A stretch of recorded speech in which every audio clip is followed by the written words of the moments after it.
মোটরোলার পক্ষ থেকে কিন্তু আরো একটি নতুন স্মার্টফোন মার্কেটে লঞ্চ হয়ে গেছে।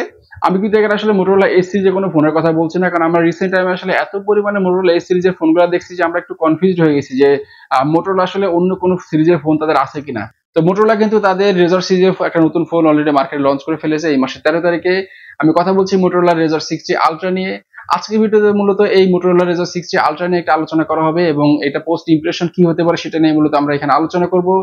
আপনারা দেখছেন mister tech server YouTube channel. আমি মোহাম্মদ আসাদুজ্জামান আছি আপনাদের হোস্ট হিসেবে। আশা করছি আমার সাথে থাকবেন সবাই। Thank you. ফ্লিপ ফোন কিন্তু আমাদের একটা আবেগের জায়গা এবং মোটরোলা কিন্তু আসলে তাদের এই রেজর সিরিজের ফোনগুলো দিয়ে আমাদের আবেগের জায়গাটা আসলে ধরে রাখার চেষ্টা করছে। তো তারই ধারাবাহিকতাতে কিন্তু তারা মোটরোলা রেজর 60 আলট্রা নামে এই ফ্লিপ ফোনটি লঞ্চ করেছে এবং আমরা মূলত আজকে এই ফোনটা নিয়ে মোটামুটি টুকটাক আলোচনা করব। যদি আমি এই ফোনটির ডিজাইন সেকশনে আসি, আমরা এই ফোনটি মোটামুটি 4টা কালার ভেরিয়েন্টে মার্কেটে লঞ্চ হতে দেখছি এবং ফোনে কিন্তু ওয়েট ডিস্ট্রিবিউশন বেশ ভালোভাবে করা হয়েছে। এখানে কিন্তু আমরা মাত্র 170 গ্রামের কাছাকাছি ওয়েটের একটা ফোন পাচ্ছি।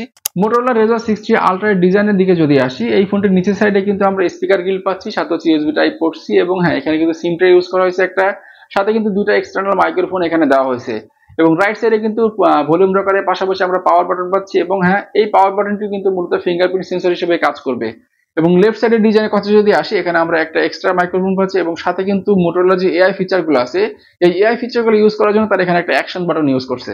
এই ফোনটির স্পেসিফিকেশনস নিয়ে যদি বলি, এই ফোনটিতে কিন্তু প্রসেসর হিসেবে কোয়ালকমের তৈরি করা স্ন্যাপড্রাগন 8 এলিট যে প্রসেসর আছে এই প্রসেসরটি ইউজ করা হয়েছে এবং আমরা কিন্তু জানি এটি মোটামুটি একটা ফ্ল্যাগশিপ লেভেলের প্রসেসর, কারণ আসলে বর্তমানে যে ফ্ল্যাগশিপ লেভেলের ফোনগুলো বের হচ্ছে সেই ফোনগুলোতে কিন্তু প্রচুর পরিমাণে এই প্রসেসরটি ইউজ করা হচ্ছে এবং এখানে কিন্তু আমরা র্যাম হিসেবে 16 জিবি র্যাম পাবো, যেটা কিন্তু LPDDR5X র্যাম এবং স্টোরেজ হিসেবে কিন্তু আমরা এই ফোনটিতে 512 জিবি পর্যন্ত স্টোরেজ পাচ্ছি, যেটা কিন্তু আমরা ইউএফএস 4 টাইপ সাপোর্টেড এবং হ্যাঁ এই ফোনটি কিন্তু ব্যাটারি হিসেবে 4700 mAh এর ব্যাটারি ব্যবহার করা হয়েছে এবং চার্জিং সাপোর্টের কথা যদি বলি, এই ফোনটিতে কিন্তু 68 ওয়াটের পর্যন্ত চার্জিং সাপোর্ট করবে এবং যেটাতে কিন্তু মোটামুটি 50 মিনিটের মতো সময় লাগে ফোনটিতে ফুল চার্জ দিতে। Let's talk about the display section. এই ফোনটিতে কিন্তু মেইন ডিসপ্লে হিসেবে 7 ইঞ্চের একটি অ্যামোলেড ডিসপ্লে ইউজ করা হয়েছে, যেটা কিন্তু 1.5K রেজোলিউশন সাপোর্টেড এবং এটি কিন্তু মূলত একটা LTPO অ্যামোলেড ডিসপ্লে এবং কিন্তু এখানে রিফ্রেশ রেটে মোটরোলা বেশ বড়সড় একটা চেঞ্জ নিয়ে আসছে, যেখানে কিন্তু আমরা রিসেন্ট টাইমে প্রচুর পরিমাণ 120 হার্জ রিফ্রেশ রেটের ফোনগুলো দেখতে পাচ্ছিলাম, সেখানে কিন্তু মোটরোলা বেশ ভালো উন্নতি করছে এখানে। এই ফোনটিতে কিন্তু তারা 165 হার্জ পর্যন্ত রিফ্রেশ রেট সাপোর্টেড রাখছে এবং আমরা কিন্তু এখানে পিক ব্রাইটনেস হিসেবে 4500 পিক ব্রাইটনেস পাচ্ছি, যেটা কিন্তু আসলে আউটডোর ইউজ করার জন্য বেশ ভালো একটা ব্রাইটনেস। এক্সটার্নাল ডিসপ্লে হিসেবে কিন্তু তারা এখানে 4 ইঞ্চি একটা অ্যামোলেড ডিসপ্লে ইউজ করছে এবং তাদের এই ডিসপ্লেকে প্রোটেক্ট করার জন্য তারা কিন্তু এখানে কোর্নিং গোলে গ্লাস সিরামিক যে ভার্সন আছে সেটি ইউজ করছে। তবে হ্যাঁ এখানে কিন্তু আইপি রেটিং একটু তারা কমতি রাখছে। আমরা কিন্তু যেখানে আসলে ফ্ল্যাগশিপ লেভেলের ফোনগুলোতে মোটামুটি IP68 বা IP69 এর রেটিং আশা করি, সেখানে কিন্তু এই ফোনটি তারা মাত্র IP48 এর রেটিং দিয়ে রাখছে, যেটা কিন্তু আসলে এই ফ্ল্যাগশিপ লেভেলের ফোন হিসেবে খুবই কম বলা যায়। মোটরোলা রেজর 60 আলট্রার পারফরমেন্সের কথা যদি বলি, এখানে কিন্তু আমি আগে জানিয়েছি যে তারা প্রসেসর হিসেবে স্ন্যাপড্রাগন 8 এলিট প্রসেসর ইউজ করছে, যেটা কিন্তু আসলে ফ্ল্যাগশিপ লেভেলের একটা প্রসেসর। সো পারফরমেন্স নিয়ে আসলে খুব একটা টেনশন এখানে নাই। মোটামুটি যেগুলো গেম মোবাইলে খেলা হয়, পাবজি বলেন বা কড বলেন, সবগুলো গেমই কিন্তু এখানে হাই ফ্রেম রেটে খেলা যাবে, হাই গ্রাফিক্সে খেলা যাবে। এবং আমি যদি এই ফোনটি আসলে অ্যান্তুতে স্কোরের কথা বলি, মোটামুটি 23 লাখের কাছাকাছি একটা স্কোর আসছে, যেটা কিন্তু বেশ ভালো একটা স্কোর। অন্যান্য সেকশন নিয়ে কথা বলতে বলতে আমি এই ফোনটা ক্যামেরা সেকশন নিয়ে কথা বলতে ভুলে গেছি।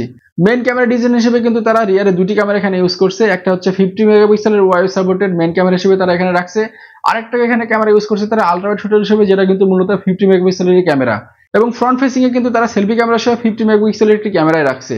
সবশেষে কথা বলা যাক এই ফোনটির ওএস এবং ইউআই নিয়ে। এই অ্যান্ড্রয়েড 15 এ কিন্তু ফোনটি রান করছে, সাথে কিন্তু হ্যালো মোটো ইউআই তারা এখানে ইউজ করছে এবং হ্যাঁ এখানে কিন্তু আমরা মোটামুটি 3টি মেজর আপগ্রেড পাবো এবং 4 বছরের সিকিউরিটি আপডেটও পাবো এই ফোনটিতে। ওভারঅল ফোনটি নিয়ে যদি আমি বলি, এই ফোনটিতে কিন্তু আসলে আমি মোটামুটি ব্যাটারি এবং আইপি রেটিং ছাড়া অন্যান্য কোনো সমস্যা এখানে আসলে দেখার মতো তেমন কিছু নাই।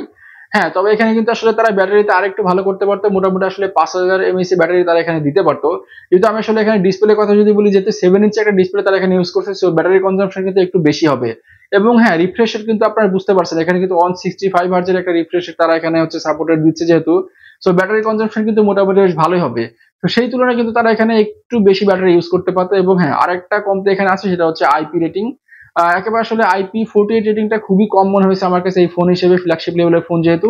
মোটামুটি তারা কিন্তু IP60 লেভেলের যে কোনো একটা আসলে বা 68 বলেন বা 67 বলেন বা তার নিচে কোনো একটা রেটিং তারা এখানে ইউজ করতে পারতো। আসলে বলার কিছু না, যেহেতু ফ্ল্যাগশিপ লেভেলের ফোন।